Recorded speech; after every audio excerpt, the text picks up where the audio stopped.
Funding for this program was sponsored out by the local Science Foundation. Major funding was provided by Science Studio, famous for using science materials in formal fashions.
Last time you were with us, we talked about a chemical reaction. Boy, it was fun.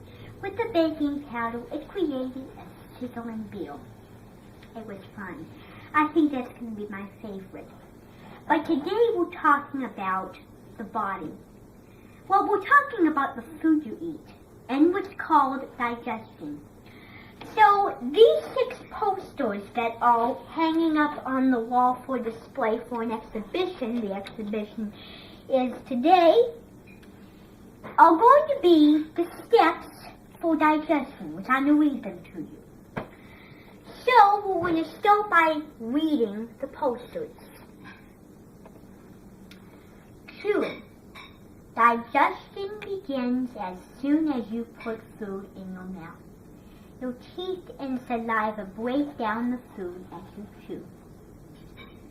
Step 2. Swallowing.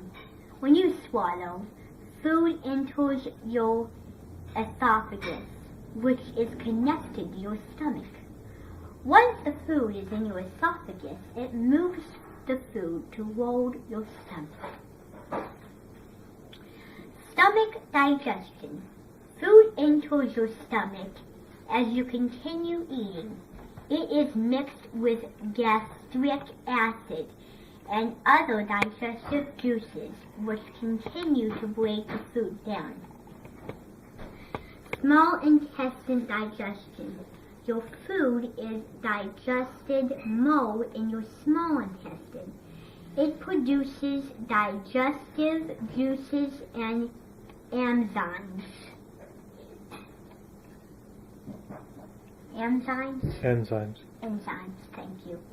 That separate out the nutrients in food. Muscles keep the food moving toward the large intestine.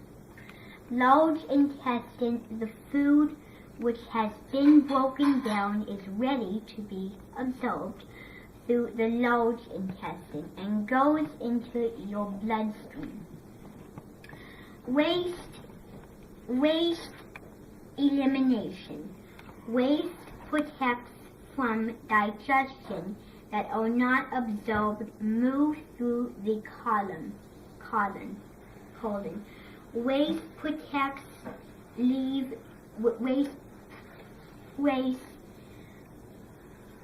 waste products leave your body by bowel movements.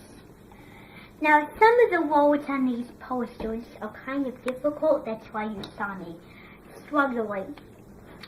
Now, we're going to go to my table and I'm going to show you a food that has a lot of protein that is what's called a bean that I'm going to show you with a potato masher or just a masher how to smash up chickpeas.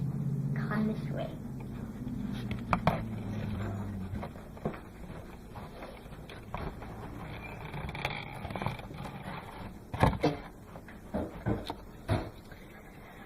I know we just did the posters. I read the posters to you about the 6 steps of digestion.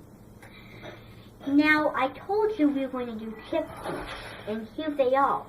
This is a lovely platter of chickpeas, and you see how good they are looking. And they're going to taste even better, and they smell, ooh, they smell good. And they're going to taste even better, but listen, this is not about tasting. Now, for paste like this, it can be very unappetizing looking. So don't do this for a really fancy get-together. Now, for the teeth, for the chompers in your mouth, we're using a regular potato masher, or just a masher, plain old masher. You can buy these in the tool section. You can buy them on the KitchenAid website, or you can buy them on a Kitchen Tool website, or online. So they come in all different sizes and shapes, and this is the one I had the most access to. So what's going to happen is it would be very silly if you did this in your mouth. So what's going to happen is the chickpeas got in your mouth. So let's pretend the chickpeas got in your mouth. Now we're going to mash them up. So mash them. Mash them until you get a paste. Now it's going to take a long time, so try to mash them very well. And sometimes you're not going to get a paste. So you do the best you can. But sometimes the paste is on the thing. Now we're talking, now we're getting a paste. So what you do is you're chopping up the beans. So this is our paste. Now, you're going to scrape off all the paste with a fork because they can get on the thing sometimes. I'm not going to use my hands, but that's the way you should do it. But instead, I think I'm going to do it mano. So scrape off all the chickpeas on your little trusty gadget. Whoops, I missed a few there. It's alright. Okay. Sometimes you have to play with these things. And sometimes they get stuck, like this one's getting stuck. There. Whoops. Might have to even use my hands. There. Might have to use my hands for this job. As Marianne Esposito says, hands are the best tool in the kitchen. Okay, so take all the scrapings of potato, and that's how you get a paste. Now, if there was a much easier way to do it other than using this big handy gadget, then you can use a fork to mash them, if you find that easier. So you can either use this gadget, or you could use the fork. So get with the program here. Now, not all of them are going to be mashed up, but most of them, hopefully. Now, whoops, missed one now. There. So what's happening is the teeth have a long way to go. I want to give you 2 tips about meat or anything. So, step 1.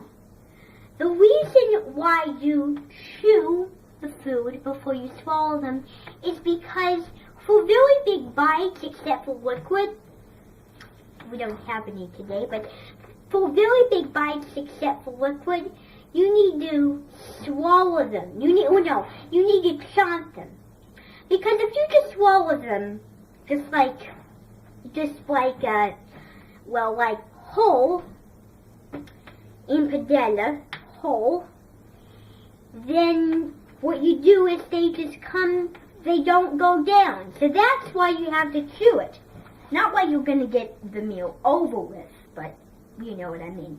Now, tip 2, this is a less important one, but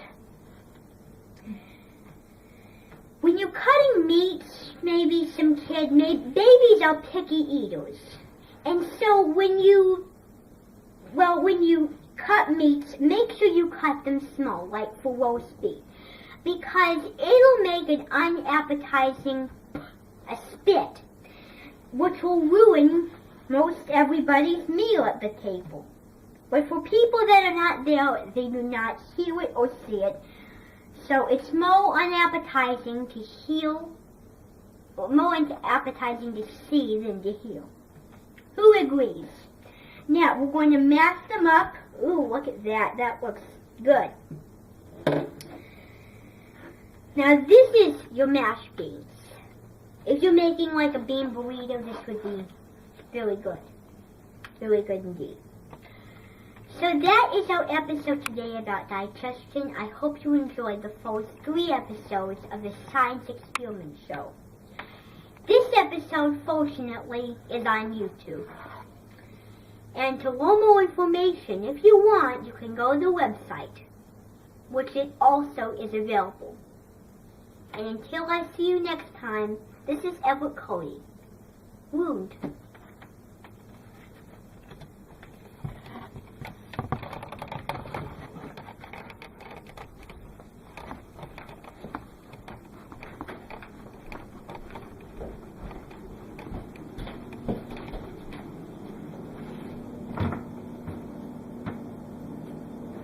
Okay.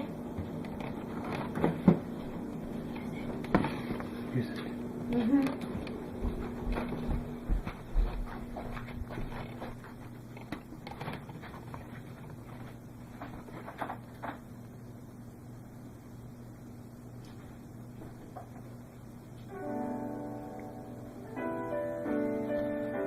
Funding for this program was provided by the local science. Major funding was provided by the Science Kitchen, famous using science theater, in a very formal fashion.